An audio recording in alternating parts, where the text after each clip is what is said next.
Olá, boa tarde, boa quinta-feira. Na hora do almoço, o NT Sul já está chegando com as principais informações do dia.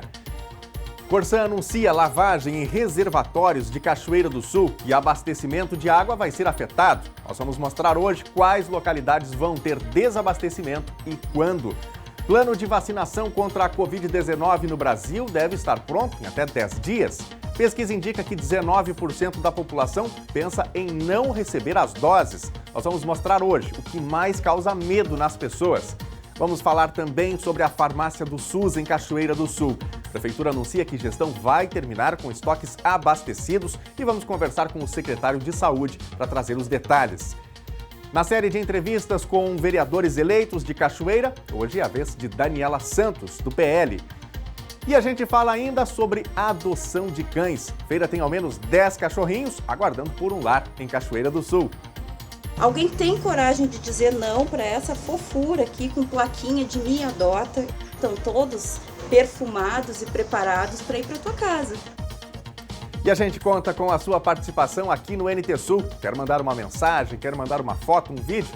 Nosso WhatsApp é o 51997697129. Você pode participar também através da nossa live no facebook.com/TV Cachoeira. O NT Sul está no ar.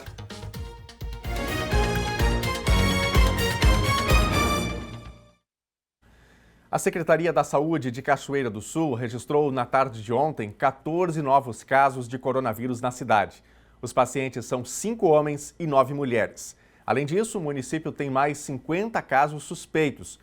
Foi descartado Covid-19 para um menino de 8 anos internado no HCB. No total, Cachoeira do Sul já tem 876 casos confirmados e 193 suspeitos. 2.588 já foram descartados, ou seja, tiveram teste negativo. E 754 estão recuperados do coronavírus. 7 foram a óbito até o momento. No nosso site você encontra todas essas informações com mais detalhes novotempo.com/NTSul. O ministro Ricardo Lewandowski, do Supremo Tribunal Federal, revelou voto favorável ao pedido que obriga o governo federal a apresentar em até 30 dias o plano de vacinação contra o coronavírus no Brasil. No entanto, para o diretor da Sociedade Brasileira de Imunização, Renato Kifuri, o plano pode sair antes do previsto. Ele acredita na possibilidade de divulgação do relatório em 10 ou em 15 dias. Uma pesquisa recente feita pelo Instituto Ipsos, com entrevistados de 15 países, mostrou que no Brasil, 81% das pessoas se vacinariam contra a Covid-19 caso a imunização estivesse disponível. Há 3 meses eram 88%. Um estudo aponta que 4 a cada 5 brasileiros tomariam a vacina contra a Covid-19. Mas e aqui em Cachoeira do Sul? Será que as pessoas estão interessadas em se imunizar? Não. Gostaria? Sim, fazer. Para imunizar, né? É melhor estar imunizado do que não. Tenho muito interesse, porque eu sou de risco, né? É muito interesse. Nós pretendemos, né? Principalmente ela. Acho que é uma forma de estar se prevenindo, né? Uma das formas, né? Sim, com certeza. Por quê? Se prevenir, né? Pegar, andar na rua sem usar máscara nesse calor, né? E como ele não usa máscara, de acordo com a idade, né? Ele está mais exposto a tudo, né? É uma fasezinha que eles pegam tudo na mão, né? Então, é muito importante. Não, eu não tenho. Mas não sei te explicar o porquê, mas não. Eu também não tenho. Vamos ver. Não quer fazer? Não quero fazer. Eu não saí de casa hoje que eu saí. Foi um milagre que ela teve que vir. No Brasil, 81% das pessoas se vacinariam contra a Covid-19 caso uma imunização estivesse disponível. É o que mostra a edição de outubro da pesquisa realizada pela Ipsos com entrevistados de 15 países, sendo 1.000 brasileiros. Em agosto, segundo o diretor de pesquisas de saúde do Instituto, eram 88%. A Ipsos realizou essa pesquisa em 17 países, um deles é o Brasil. O objetivo da pesquisa é entender qual é a receptividade da população de diversos países quanto a probabilidade, a intenção de se tomar uma dessas vacinas que estão em desenvolvimento atualmente para prevenção do Covid-19. O que a gente queria entender é, se existisse uma vacina disponível atualmente, você tomaria ou não?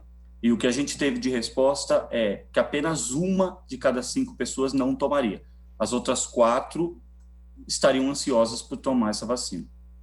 Ainda de acordo com a pesquisa, 4 em cada 10 entrevistados brasileiros, 40%, acreditam que a vacina só estará disponível para o uso geral daqui 4 a 6 meses. Mais otimistas, 23% acham que a imunização vai a mercado entre 2 a 3 meses e 4% creem que será em 1 mês. O Brasil está entre os países que mais está ansioso para tomar vacina. Tá? Uma das populações que mais quer tomar a vacina, como eu falei, de 4 em cada 5. Outros países são países com nível de desenvolvimento muito similar ao Brasil. Então, a gente viu isso na Índia, a gente viu isso no México, a gente viu isso em alguns países com estas características. Os países onde a gente fez entrevista com menor intenção de tomar a vacina foram a França, onde apenas metade da população disse que iria tomar a vacina, a Itália e os Estados Unidos, e a Espanha também. Curiosamente, são países que sofreram muito, e alguns deles estão sofrendo muito, como os Estados Unidos. E mesmo assim, a intenção de tomar uma vacina é bem menor do que no Brasil. O percentual de pessoas que está disposto a tomar vacina é muito alto, mas ele caiu um pouquinho. E eu acredito que ele caiu exatamente pelo fato das pessoas estarem voltando à vida normal, né? Ou pelo menos estavam até 1, 2 semanas atrás, e então estão desacreditando da Covid. Então, para que eu vou tomar vacina se eu não estou mais tão preocupado assim com a doença? Na terça-feira, o ministro Ricardo Lewandowski, do Supremo Tribunal Federal, revelou voto favorável ao pedido que obriga o governo federal a apresentar em até 30 dias o plano de vacinação contra o coronavírus no Brasil. No entanto, para o diretor da Sociedade Brasileira de Imunização, Renato Kifuri, o plano poderá sair antes do previsto. Ele acredita na possibilidade de divulgação do relatório em 10 ou 15 dias. Nesta semana, dados preliminares apontaram até 90% de eficácia na vacina de Oxford, da AstraZeneca. A imunização é a única que já tem acordo fechado com o governo federal para compra e distribuição no país. A farmacêutica deve encaminhar em breve os resultados à Anvisa para obter a autorização de uso emergencial do imunizante no país. O principal motivo para metade deles é um certo receio de que o processo para aprovação das vacinas não esteja correndo de maneira natural, que ele esteja sendo acelerado demais e passando por cima de certos processos de segurança. Esse é o principal motivo pelo qual quem não tomaria justifica. Existem outros 25% que têm medo de efeitos colaterais. A Petrobras anunciou que vai aumentar a gasolina em 4% e o diesel em 5% a partir desta quinta-feira nas refinarias. Os ajustes serão de 7 centavos por litro para a gasolina e 9 centavos no diesel. Este é o segundo aumento de novembro. O último foi no dia 12. A alta do petróleo segue no mercado internacional. A atualização é feita a partir do preço médio ponderado ao consumidor final dos combustíveis, divulgado nesta semana pelo Conselho Nacional de Política Fazendária, o CONFAS.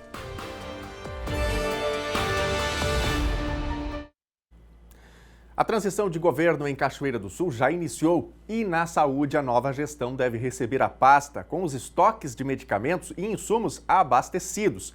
Thelma Tomás foi até a secretaria e conversa com o titular da pasta, Roger Gomes da Rosa. Pois é, Daniel, e é isso que a gente veio comprovar e conversar com o secretário titular da pasta aqui em Cachoeira do Sul sobre esse abastecimento às vésperas da transição de governo, né? Roger, então, secretário, passando o governo, né, encerrando as atividades quase no último 45 do segundo aí, com a saúde em dia, com o abastecimento de medicamentos e outros insumos, né? Sim. Nós estamos com praticamente 92% do nosso estoque da farmácia em dia. Claro que tem alguns medicamentos que ainda não chegaram, estão para chegar, e tem aqueles medicamentos que está faltando a matéria-prima, né? Que daí deu licitação deserta e vai acabar se chamando no próximo pregão. Mas também no nosso estoque do almoxarifado, estamos com quase todo o estoque já completo, para poder fazer uma transição boa, para que o próximo governo chegue e tenha condições boas para trabalhar, sem nenhuma falta de medicamentos e insumos como ataduras, curativos, né? Sondas. Claro que tem sondas que está faltando a matéria-prima, né? A gente sabe disso, então essa também é um tipo de categoria de material que ainda vai ficar faltando, mas são questões que aí é social e geral, né? Certo. Não é questões de transição. Porque a gente está numa fase bastante delicada, enfrentamento da pandemia, são vários efeitos não só econômicos, como também na questão dos insumos para a produção de muitas coisas, né? Mas pelo menos já ocorre essa transição sem um primeiro problema para o próximo secretário de Saúde. Tu considera isso um ato de cortesia ou é porque realmente já estava previsto que, ao final do governo, todos os insumos estariam comprados? Não, eu considero isso uma obrigação minha no meu cargo que eu estava.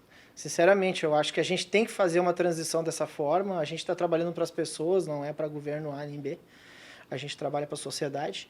É muito importante fazer a entrega com a melhor possibilidade que tu tenha para o próximo governo que vai vir, ele vai ter que se adequar a algumas situações.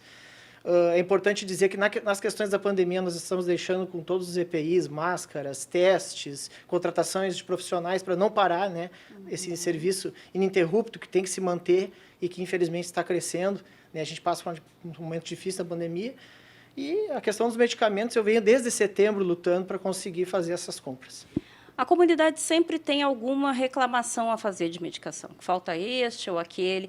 Essa situação já está sob controle, isso são casos bem pontuais. Como é que tu avalia agora, neste final da tua gestão, quais foram as maiores dificuldades que a gente, pelo menos, consegue avaliar por conta do que nós recebemos de demanda na televisão, que são reclamações de determinadas medicações que estão indisponíveis, enfim. Tu consegue avaliar de que forma isso? O maior problema que tem em relação à farmácia é o realinhamento de preço. Então, tu faz uma licitação, vou citar um exemplo do omeprazol. Ele está um valor, tu faz a licitação por aquele valor, mas dentro daqueles 60 dias que tem ali, de toda a burocracia da compra, ele acaba tendo uma mudança de preço no comércio. E aí, aquele prestador, aquela empresa que venderia o produto, ela pede realinhamento de preço, ela quer vender pelo valor atual e não pelo valor que ela se inscreveu na licitação. Esse é o maior problema que a gente encontra no processo de compras, né, que a gente enfrentou e que tem que ser feito alguma coisa para mudar. A gente tentou várias formas e sempre acabamos esbarrando nesse problema pontual. Mas eu vejo que agora, no momento, a gente conseguiu quase todos os medicamentos. Claro que tem carbonato de lítio, que a gente não conseguiu ainda porque está faltando insumo. Tem a furosemida, que deu deserto, né? Nenhuma empresa se interessou, exatamente porque está nessa readequação de preços. Então, são questões pontuais, mas que dá para trabalhar e eu tenho certeza que é possível reverter. A tua avaliação, encerrando aí o mandato, sobre a tua gestão, sobre a condução da pasta da saúde, em função da pandemia ou mesmo fora dela, como é que tu avalia o teu trabalho, que se encerra no próximo mês? Eu avalio como muito positivo. Eu peguei a Secretaria da Saúde numa situação bem difícil. A gente vinha de uma interdição de uma casa de repouso, que nós transformamos, né, nos SRTs, que são Serviços Residenciais Terapêuticos. Nós tínhamos que fazer a inauguração da UPA, o Ministério Público nos exigia. Então, nós conseguimos inaugurar a UPA, que é excelente o serviço que é prestado lá. Depois nós tivemos toda aquela dificuldade de quase o fechamento da regionalização da oncologia que temos aqui em Cachoeiro do Sul. E graças a um trabalho muito árduo e com muito esforço e com engajamento de várias lideranças políticas e de vários municípios, a gente conseguiu triplicar o teto da oncologia e manter esse serviço que é essencial em Cachoeiro do Sul. Já no outro ano 2019, foi um ano mais para a gente conseguir fazer regulamentações, conseguir fazer qualificações de setores, né, botar mais a secretaria em dia, e em 2020 foi essa dificuldade imensa, esse caos que foi a pandemia, que eu jamais esperaria na minha vida que eu passaria por uma situação dessas, ainda mais eu sendo biomédico, que estudei lá, na minha formação sobre pandemia como algo que só se falava na parte de história de saúde. Tu jamais imaginaria que vivenciaria isso. Mas, de um certo ponto, eu acho que Cachoeira do Sul teve um pouco de sorte, porque o secretário de Saúde tinha vínculo na sua história, na sua formação com a parte de virologia, por eu ser biomédico, analista clínico, né, e citopatologista. Temos um médico que é infectologista, que é coordenador do HCB, que também é um excelente profissional, e um prefeito médico. Então, dentro das questões da pandemia, eu acho que a gente teve muita facilidade de conversar e decidir pelo que fazer e como fazer. Então, eu considero que foi bom, foi uma gestão que a gente teve, sim, mais ganhos positivos do que negativos. E eu tenho certeza que a próxima gestão agora vai ter muito que contribuir e vai pegar melhor do que eu peguei. A transição tende a ser bem tranquila, então? Com certeza. Eu já deixei a Secretaria de portas abertas, já conversei, fiz um telefonema para um dos representantes da outra gestão, que é o Luciano Lara, que é meu amigo. Eu falei para ele que assim que eles tiverem já um nome para a pasta, a Secretaria de Saúde está de portas abertas para passar toda a situação para eles aqui, todos os questionamentos, para eles trabalharem já da melhor forma possível, para não interromper nada que seja essencial para a comunidade. Tá certo. Secretário, muito obrigada, então, pelas informações. Acho que é de valia a gente deixar claro que, em questão de insumos, de medicamentos, a população não fica desassistida em nenhum momento, nem agora e nem durante a transição. Exatamente, porque tem aquele momento que fecha a contabilidade, né, e seria inviável fazer compras. Então, a minha preocupação desde setembro era isso. A gente ter material em estoque para não inviabilizar nada para os próximos que estavam por vir. Tá certo, então. Eu agradeço aqui ao secretário e a gente já, então, encerra essa conversa, deixando claro que, pelo menos, a transição aqui na saúde não vai trazer nenhum revés, principalmente para a comunidade que não fica desassistida pela falta nem de medicamentos, nem de insumos e nem mesmo nos equipamentos de proteção individual para o atendimento nas unidades de saúde. Obrigado, Thelma, pelas informações. Informação importante, né? Porque, especialmente no fim do ano, no meio da pandemia, essa aquisição poderia ficar comprometida, né? Como a Thelma e o secretário trouxeram aí essa informação. Então, essa transição tende a ser mais tranquila, pelo menos do ponto de vista da saúde e da disponibilização de medicamentos e desses insumos pela farmácia do SUS aqui em Cachoeira do Sul. Bom, nós vamos falar agora sobre água. A Corsã realiza na próxima semana uma série de intervenções em bairros e também em localidades do interior de Cachoeira. Segundo a companhia, o trabalho vai ser concentrado na lavagem dos reservatórios. Com isso, o abastecimento nas residências vai ser afetado. Nós vamos conferir na tela agora o roteiro dessas atividades programadas. Tem uma lista bem grande, mas nós vamos dar uma olhadinha aqui, pelo menos para o começo da próxima semana. Então, começando aqui, segunda-feira, dia 30 de novembro. A causa dessa interrupção, como eu já citei, é a lavagem de reservatórios. A causa é a mesma para todas as situações, para todas as localidades. Então, primeira localidade aqui, Rincão da Ferreira. O início do trabalho na segunda-feira, no dia 30, às 2 horas da tarde. A Corsã pretende terminar às 18 horas. Então, início do trabalho às 14 horas, 2 horas da tarde, término às 18 horas. E a hora estimada para normalização, 19 horas, e cerca de 500 casas devem ser atingidas na localidade de Rincão da Ferreira. Nós vamos para mais uma tela para ver também na segunda-feira outra localidade que também vai ser afetada. É a localidade de Passo do Moura. O início do trabalho é às 8 horas da noite, do dia 30, segunda-feira, e o término meia-noite. Então, das 8 da noite até a meia-noite, a localidade de Passo do Moura deve ter aí interrupção do abastecimento. Previsão de normalização, 3 horas da madrugada de terça-feira, ou seja, na virada, né, de segunda para terça-feira, e também cerca de 500 casas devem ser atingidas. E aqui, sobre os locais atingidos, Capão da Cruz, Passo do Moura, Rincão da Guajuvira, essas localidades, né, que são abastecidas na região do Passo do Moura, em Cachoeira do Sul. Uma terceira tela ainda, que a gente vai mostrar aqui agora, também na segunda-feira, aliás, só fazendo aqui uma correção. Então, aqui é na terça-feira, né? Na terça-feira, dia 1º. Aqui a gente tem informação como segunda, mas é na terça, dia 1º de 12. A causa da interrupção é a mesma, né? Lavagem de reservatórios. E aí é a Praça da Caixa d'Água, no bairro Centro. O início dos trabalhos vai ser à 1 hora da tarde, às 13 horas, né? O término às 16 e a hora estimada de normalização do abastecimento às 8 horas da noite. E aí, aqui vai ter vamos dizer assim, um número bem maior de casas afetadas, cerca de 2.500 residências, né? Então, cerca de 30 bairros na terça-feira, dia 1º, vão ser afetadas por esse serviço que a Corsã vai fazer. Por exemplo, bairro Santo Antônio, Soares, Dreves, São José, Ponte Verde, Vila Verde, outros bairros também serão afetados. Bom, a lista completa dos procedimentos está lá no nosso site novotempo.com/NTSul. Lá você encontra todos os detalhes dessa intervenção programada pela Corsã sobre o bairro, sobre o horário. Dá uma passadinha por lá, que é para você não ser pego de surpresa com a falta de água na semana que vem. Ainda esta semana vamos trazer também mais detalhes aqui na nossa programação.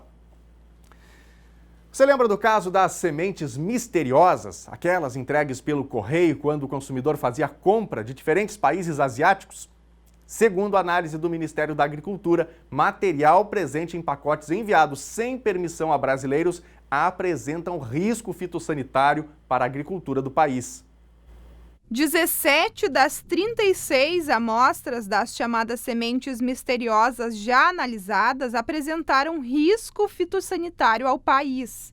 Após a avaliação de risco fitossanitário, realizada pela área técnica do Departamento de Sanidade Vegetal e Insumos Agrícolas do MAPA, foi identificado que uma amostra continha a espécie Myosoton aquático, praga ausente no Brasil e com potencial para ser considerada quarentenária, ou seja, com risco de estabelecimento no país e de causar danos fitossanitários. Essa espécie apresenta resistência a herbicidas, o que torna seu controle difícil. A introdução dessa planta daninha no país pode ter impacto econômico negativo.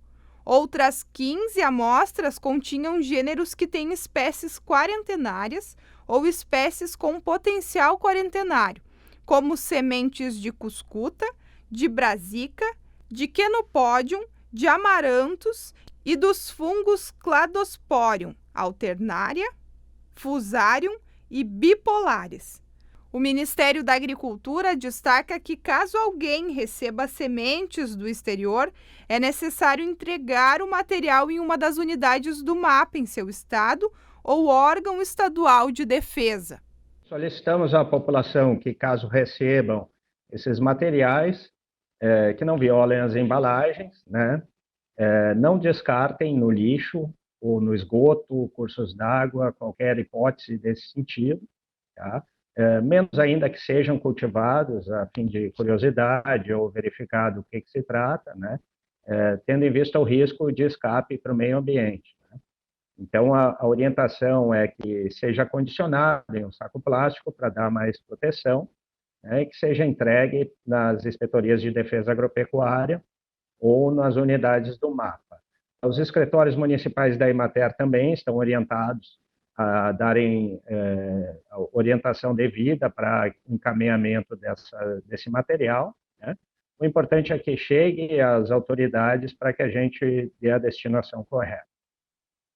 Portanto, é mais do que uma brincadeira de mau gosto, né? Como a gente chegou a pensar, cogitar, muitas pessoas imaginavam lá no começo, né? Na verdade, são plantas invasoras, já há confirmação aí por parte do Ministério da Agricultura e, portanto, há necessidade de que as pessoas tenham cuidado, não plantem, né? Façam a devolução desses materiais, enfim, no ambiente correto, conforme a gente trouxe aí na reportagem.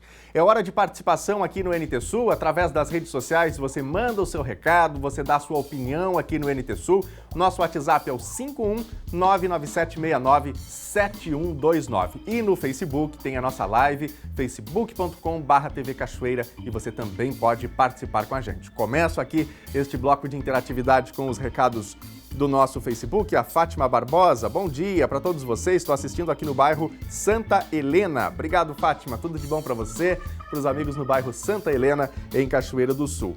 O Ildemar Fagundes também mandando boa tarde a todos os conterrâneos. Muito obrigado, Ildemar, pelo seu recado. O Sérgio Larris Carparo também passando por aqui. O Luiz Gomes, sempre ligado aqui em Passo Fundo. Grande abraço aí aos amigos do norte do Rio Grande do Sul, para a região noroeste também, de maneira geral. Obrigado pelo carinho e pela audiência. A Juliana Martins também deixando aqui o seu recado. Vamos para a tela, vamos ver aqui recadinhos que chegam para a gente através do nosso WhatsApp. A Maria, de Cachoeira do Sul: eu estou contando os dias para fazer a vacina contra o coronavírus. Obrigado, Maria, aí pelo seu recado. A gente exibiu reportagem há pouco falando disso, né? 19% dos brasileiros ainda pensam em não fazer a vacina. Ainda parecendo um percentual alto, né? Há outros países, até mais desenvolvidos que o Brasil, que esse percentual é ainda mais elevado. Mas essa é uma solução, né? E tomara que venha logo a vacina para resolver o problema da pandemia. Quem mais? A Marilu também comentando aqui: parabéns ao secretário Roger pelo trabalho que realizou. Obrigado, Marilu. Ela comenta a reportagem que a gente exibiu agora há pouco, falando que, pelo menos a farmácia do SUS, aqui em Cachoeira do Sul, ela vai estar abastecida para a transição para o começo do ano de 2021. Daqui a pouquinho tem mais recadinhos aqui no NT Sul, vai participando com a gente. Depois do intervalo, na série de entrevistas com vereadores eleitos de Cachoeira, hoje é a vez de Daniela Santos, do PL. E a gente fala ainda sobre a adoção de cães. Feira tem ao menos 10 cachorrinhos aguardando por um lar em Cachoeira do Sul. Alguém tem coragem de dizer não para essa fofura aqui com plaquinha de Me Adota? Estão todos perfumados e preparados para ir para tua casa. A pausa é rápida, é só um minutinho e nós já voltamos.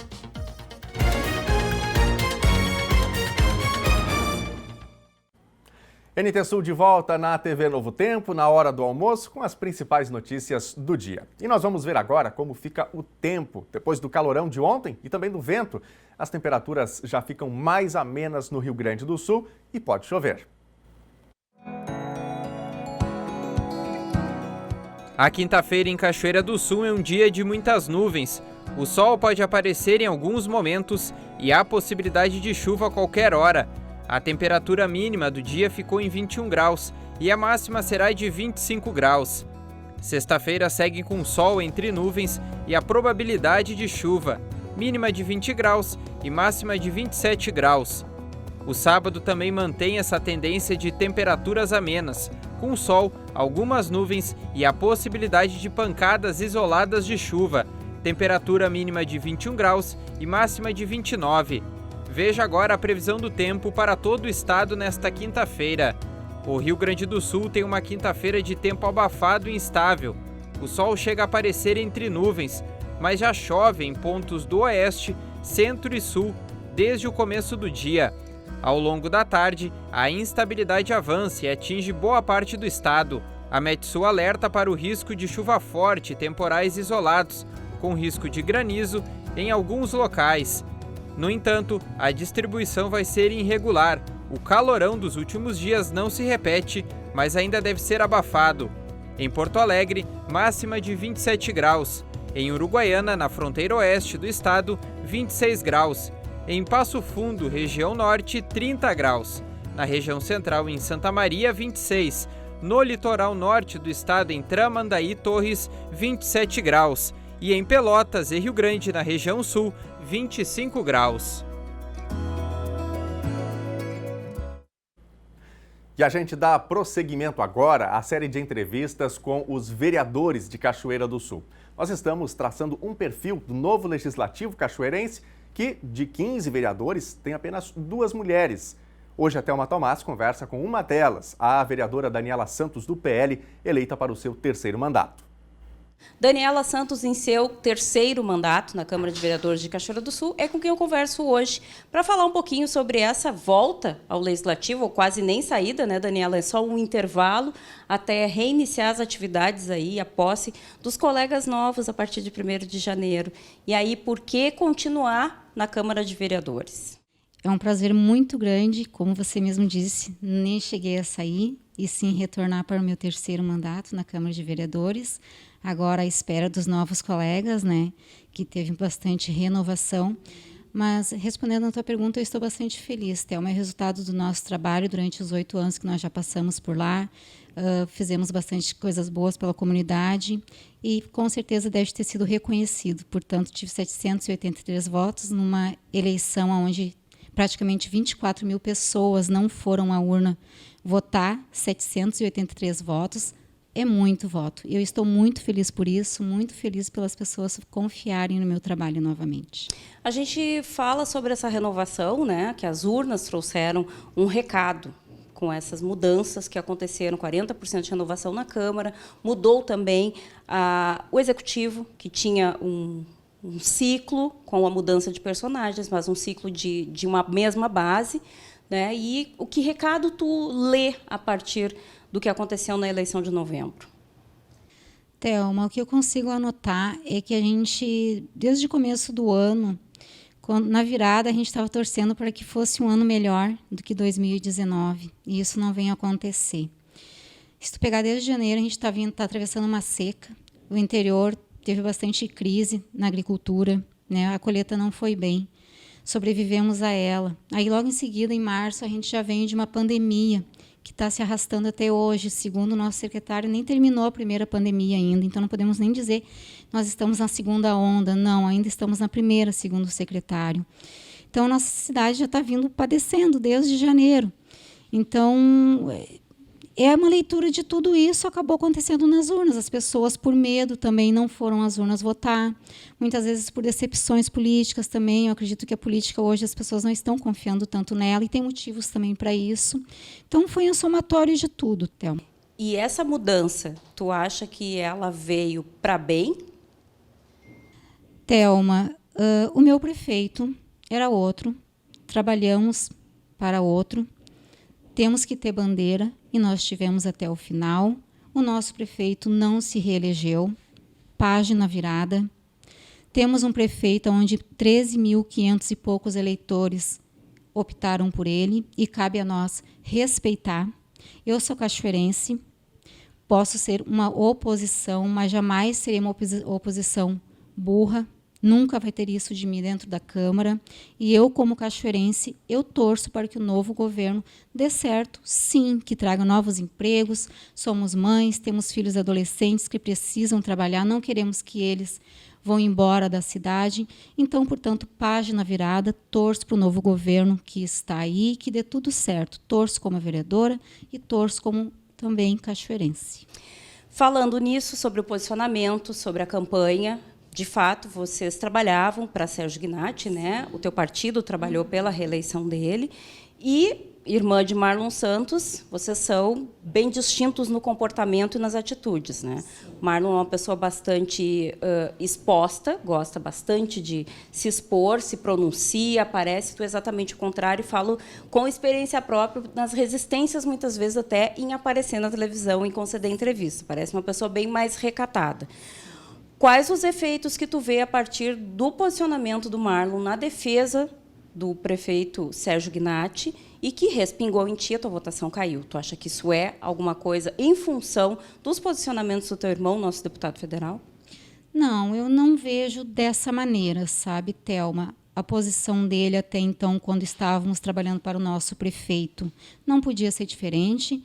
Nós tínhamos que brigar pelo nosso prefeito, nós temos bandeira, a gente não gosta de ficar em cima do muro, brigamos sim pelo nosso prefeito até o final, até o último voto sendo contado, não deu, paciência, é uma página que se virou, e no outro dia estamos juntos, estamos torcendo. Ele, como deputado, tenho certeza absoluta que o gabinete dele em Brasília vai estar de portas abertas, sim, para o nosso novo prefeito. Não tem como ser diferente.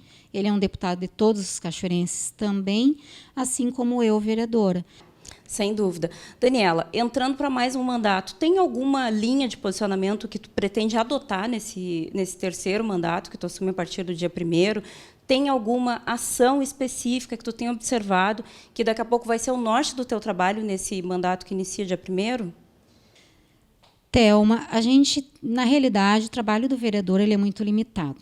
Ou seja, muitas vezes as pessoas confundem o trabalho do vereador com o trabalho do executivo.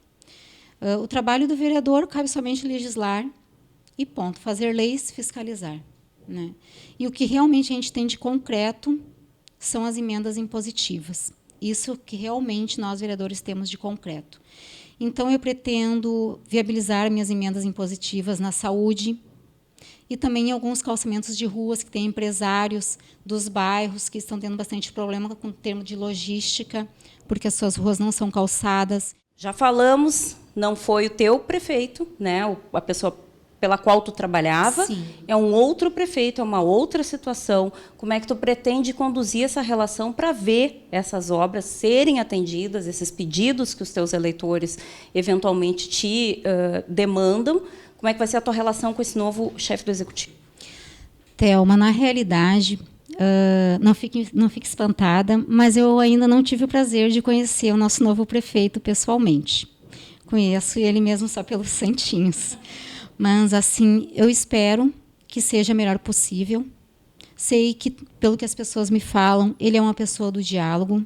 E é assim que eu pretendo realmente que ele seja, porque eu também sou uma pessoa do diálogo. Daniela, vereadora por 3 mandatos. Daniela avança na carreira política ou vai ficar por aqui?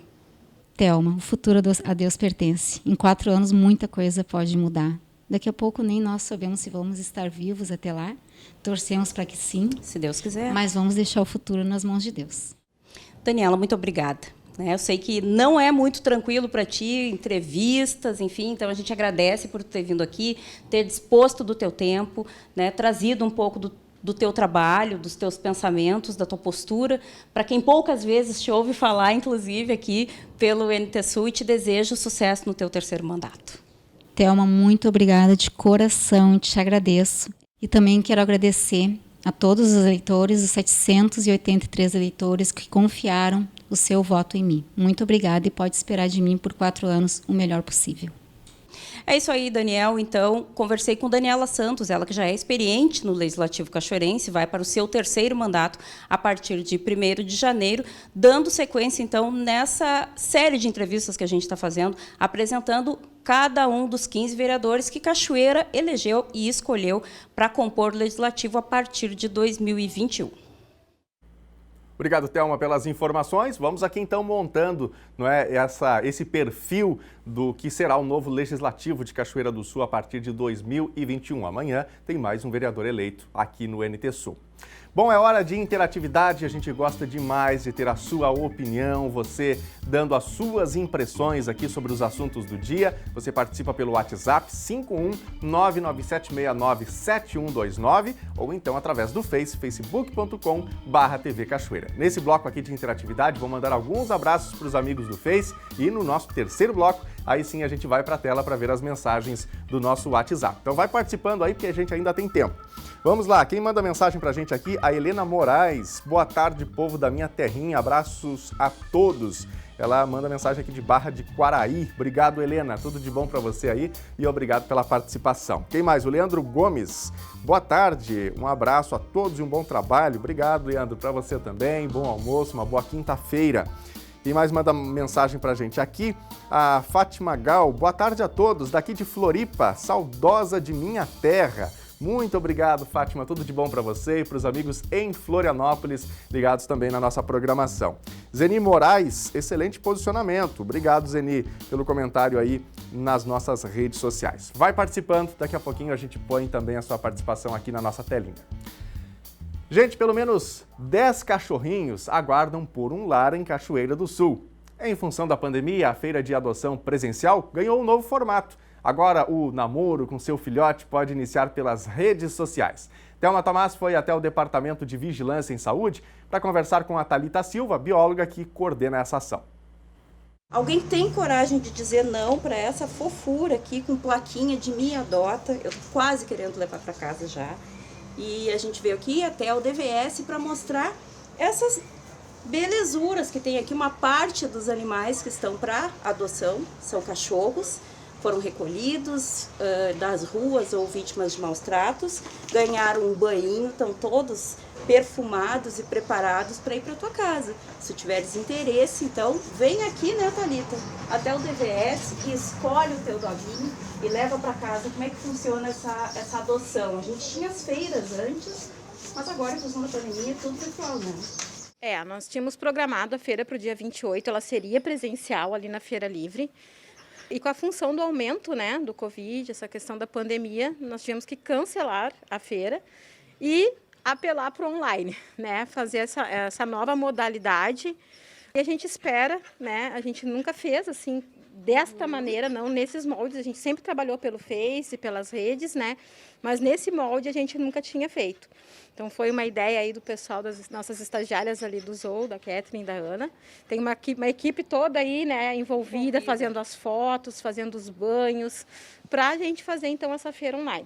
Mas a gente já está... é feita pelas redes da Prefeitura Municipal, né? Isso, da Prefeitura, nos nossos feitos particulares, né? O pessoal está divulgando bastante, os amigos estão divulgando também bastante, né? A gente já começou a colocar ontem as fotos. Durante toda a semana, de acordo com eles forem tomando os banhos, a gente está divulgando, né, os animais que vão estar disponíveis. E dia 28, que seria o dia da feira presencial, nós vamos fazer uma live diretamente aqui do Canil, com todos que vão estar disponíveis para adoção. Quantos animais tem em média hoje já para adoção? Vai vir em torno de 10 a 15 animais. Está sendo bem divulgado, idade, tamanho, se já está castrado ou não. O que não estiver vai ser castrado, né? Então a gente já está botando lá para que a pessoa saiba exatamente o que ela procura, né? E também vai estar disponível para vir até aqui. Fica mais fácil, né? Vir até aqui e olhar o animal pessoalmente, ver se bate aquela sintonia, né? Que a gente sabe que é bem importante também, né? E para que então esse animal seja adotado com responsabilidade. Esses que já estão aqui já estão liberados para visitação, para vir aqui ver se vai bater, né? Como eu digo, tem que bater no coração e já tá disponível para adoção. O que precisa? Tem que trazer documentação? Tem a assinatura de algum termo? Como é que funciona a adoção? Sim, a gente precisa de um documento, né? A gente vai fazer o termo de adoção, né? Que é a responsabilidade da pessoa, né? Perante esse animal, para que a gente fique registrado, telefone, endereço para contatos futuros, né? Para a gente fazer aquele pós depois. Thalita, é uma recorrente essa situação de recolher animal abandonado, né? O que a gente podia passar de mensagem para as pessoas entenderem que existe uma responsabilidade na adoção, no cuidado desses bichinhos? A gente está num momento de abandono muito grande, né? Em função até da pandemia, eu acredito que isso tem aumentado muito o número de abandonos, né? E a gente tem que lembrar que existe uma legislação, que existe lei hoje, e ela está bem rigorosa, né? Então é importante saber que é sua responsabilidade, o animal é seu. Se você precisar se desfazer por algum motivo, isso a gente não entra em questão, mas doar ele com responsabilidade e não simplesmente abandonar. Aí você está cometendo um crime, né? Essas questões de denúncia, por exemplo, elas podem ser feitas diretamente com a prefeitura? É na delegacia de polícia? Como é que funciona isso? As denúncias são feitas no protocolo da prefeitura. E a gente até solicita que façam, né? Não fiquem naquela, ela é anônima, ela é segura. Então podem ser feitas, sim, né? Porque a gente precisa diminuir esses casos de abandono que está muito recorrente na nossa cidade. E responsabilizar aqueles que agem com má fé, né? E com falta de respeito aí com os animais. Porque eles dão tanto carinho, né? E aí chega num momento da vida, não quero mais. Ou cresceu, ou come demais, enfim, são várias as desculpas que as pessoas dão pro abandono. Mas é muito triste, né? É verdade, a gente tem que combater isso. Difícil dizer não olhando essas carinhas, né?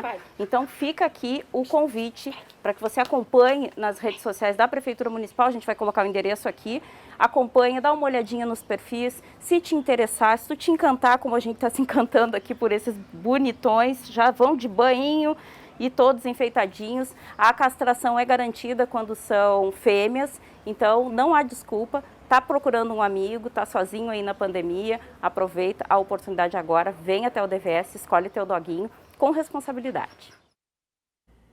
Obrigado, Thelma, pelas informações. E aí, você de casa, gostou de algum deles? Que tal dar uma passadinha lá e fazer uma nova amizade, levar seu novo amigo para casa? Gente, refletir sobre a educação é um exercício importante para projetar sobre as ações educacionais do futuro. Pensando nisso, a Universidade Federal do Rio Grande, ou de Rio Grande, e a Universidade Estadual do Rio Grande do Sul promovem até dezembro um ciclo de palestras sobre ensino básico no estado. Reflexões, experiências e conhecimentos serão o foco das discussões.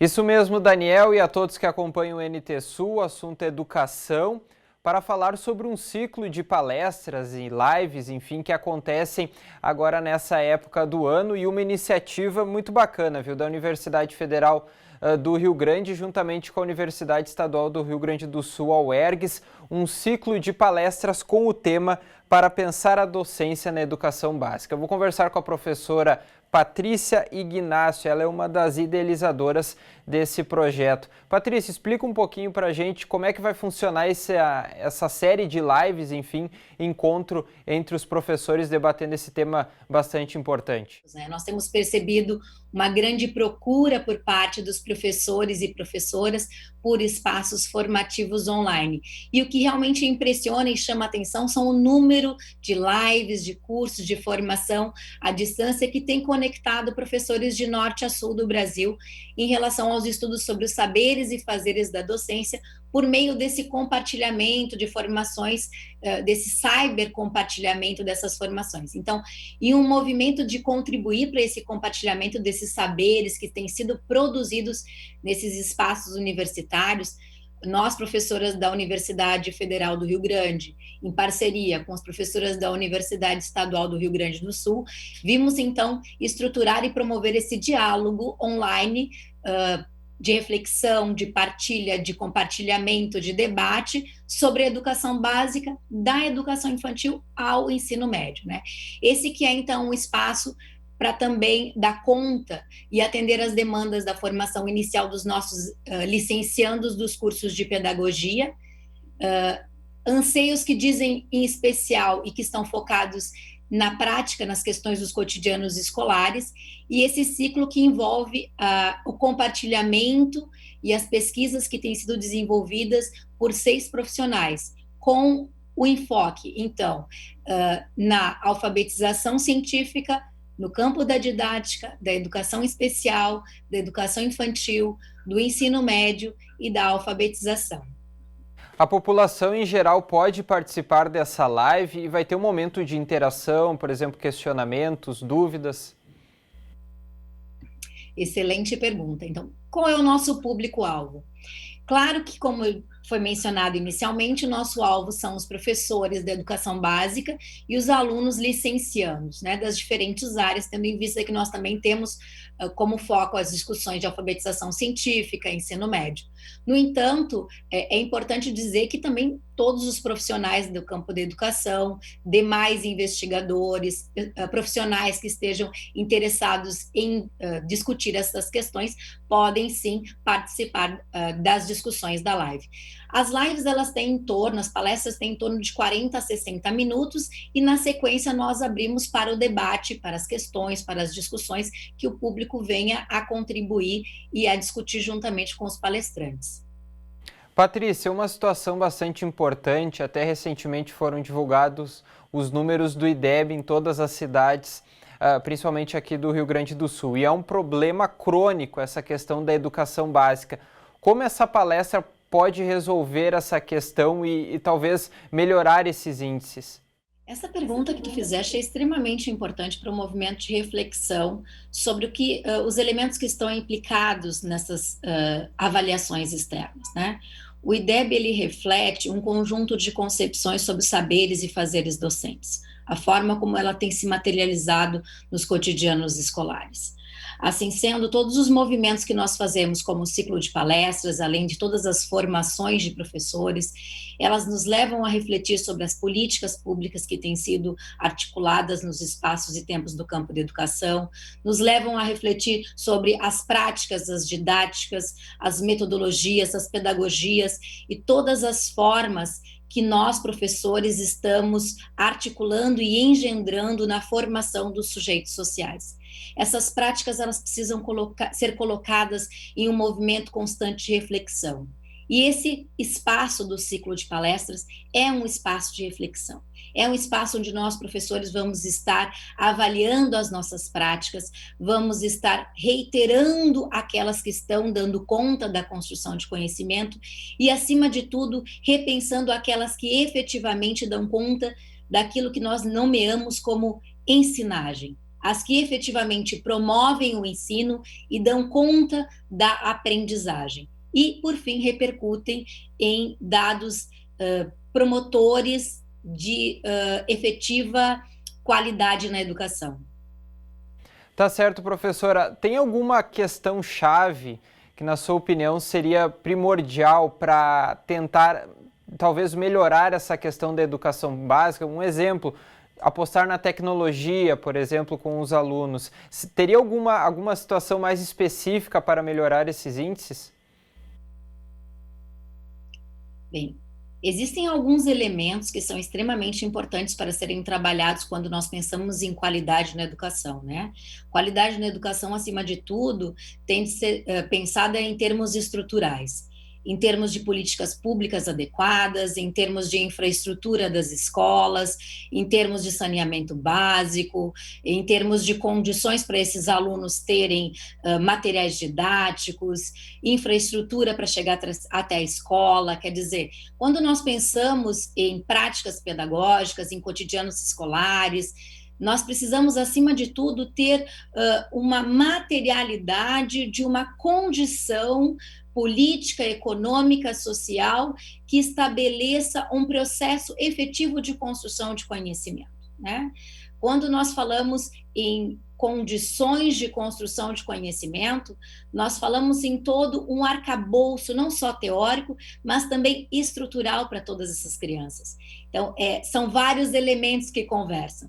E o ciclo de palestras, ele traz alguns elementos para a gente discutir. E esse é o nosso convite, de que todos possam participar desse ciclo de palestras para poder plantarmos a nossa sementinha do que tem sido discutido nos espaços e tempos universitários e fazermos esse estreitamento, né? Esse estreitamento dessa parceria entre a universidade, as universidades federais, as universidades estaduais e os espaços e tempos da educação básica. Obrigado, então, à professora Patrícia Ignácio, falando sobre essa iniciativa para pensar a docência na educação básica, esse circuito de lives e palestras, enfim, falando sobre esse assunto bastante importante que rende bastante o debate sobre a educação básica aqui no estado do Rio Grande do Sul. A gente retorna até o NT Sul. Obrigado, Bernardo.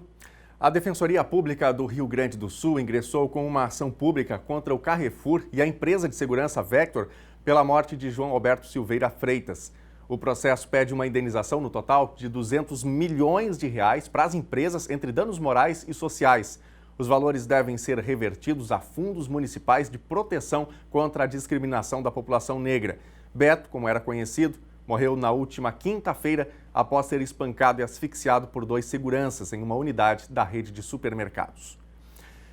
O prefeito eleito de Sobradinho, Armando Meyerhofer, está internado no Hospital de Caridade e Beneficência para tratamento da Covid-19 em Cachoeira do Sul. Segundo familiares, a medida foi tomada a fim de garantir um acesso mais rápido a exames e atendimento especializado, caso seja necessário. O político está num leito clínico, recebendo oxigênio para auxiliar na respiração. Ele foi submetido a uma tomografia. O seu quadro de saúde é estável.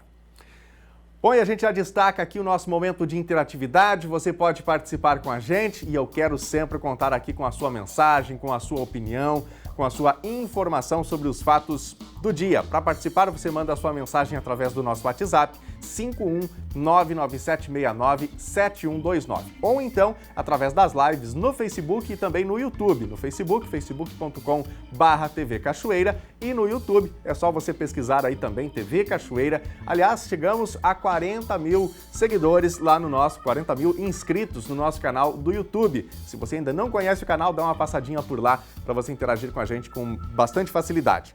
Vou aqui para o Face, a Miriam Grisa diz aqui, sobre os doguinhos, sobre a adoção, parabéns à TV pela divulgação. Obrigado, Miriam, grande abraço para você, para todos os amigos aí que fazem também esse trabalho, não é, de cuidar dos cães, né? E é um trabalho também que tem a ver com a responsabilidade pessoal, não é? Quem tem o seu bichinho de estimação sabe que precisa cuidar, não é? E tomar bastante cuidado, em alguns momentos ficam doentes, tem custos, mas obviamente nada disso é desculpa para abandonar, não é, um animalzinho nas ruas. A Carla Herb diz aqui, tem muitos animais que nasceram nas ruas porque estão na rua, não é? E a prefeitura também é responsável, deveriam castrá-los. Obrigado, Carla, pela sua opinião. Vamos para a tela, vamos ver mais mensagens que chegam aqui. A Isabel Cristina Machado, as pessoas têm que ter consciência de que o animal precisa de carinho, cuidados e alimentação. Se não tem condições, não pegue. Os animais têm sentimentos. Fico muito triste ao ver a Carinha pedindo uma família que dê carinho. Adorei o modo virtual. Obrigado, Isabel. E é este apelo mesmo, né? A gente tem que ter consciência de que ao adotarmos um bichinho de estimação, tem todo esse contexto aí envolvido, né? Para cuidar bem. Não é um objeto, é um animal, é um ser vivo.